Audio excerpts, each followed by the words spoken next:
ప్రపంచవ్యాప్తంగా ఎంతో ప్రాచుర్యం పొందిన పిజ్జా హట్ రెస్టారెంట్స్ చైన్ యాజమాన్యం త్వరలో మారబోతోంది. కేఎఫ్సి, టాకో బెల్ వంటి అంతర్జాతీయ బ్రాండ్లకు మాతృ సంస్థ అయిన ఎం బ్రాండ్స్ సంచలన నిర్ణయం తీసుకుంది. తమ పిజ్జా హట్ వ్యాపారాన్ని మొత్తం 25,000 కోట్ల రూపాయలకు విక్రయిస్తున్నట్లు అధికారికంగా ప్రకటించింది. పిజ్జా లవర్స్కి ఎంతో సుపరిచితమైన ఈ బ్రాండ్ అమ్మకం కార్పొరేట్ వర్గాల్లో తీవ్ర చర్చనీయాంశంగా మారింది. ఈ అమ్మకం ప్రక్రియను ఒకేసారి కాకుండా వ్యూహాత్మకంగా 2 వేర్వేరు ఒప్పందాల ద్వారా పూర్తి చేయాలని మాతృ సంస్థ ఎం బ్రాండ్స్ నిర్ణయించింది.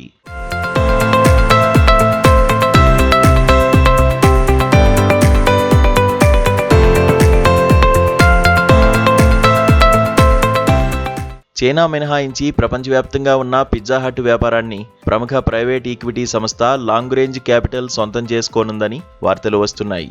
ఇందుకోసం లాంగ్ రేంజ్ క్యాపిటల్ ఏకంగా $1.5 బిలియన్ వెచ్చించనుంది. మరోవైపు చైనా మార్కెట్లో విస్తరించి ఉన్న 4,375 పిజ్జా హట్ రెస్టారెంట్లను ఎం చైనా హోల్డింగ్స్ కొనుగోలు చేయనుందని తెలుస్తోంది.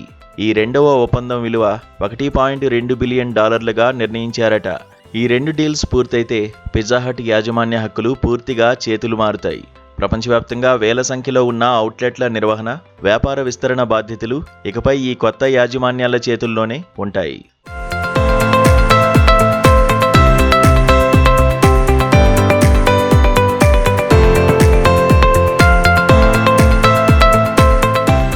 పిజ్జా హట్ విక్రయానికి ప్రధానంగా సంస్థ ఎదుర్కొంటున్న ఆర్థికపరమైన సవాళ్లే కారణమని తెలుస్తోంది.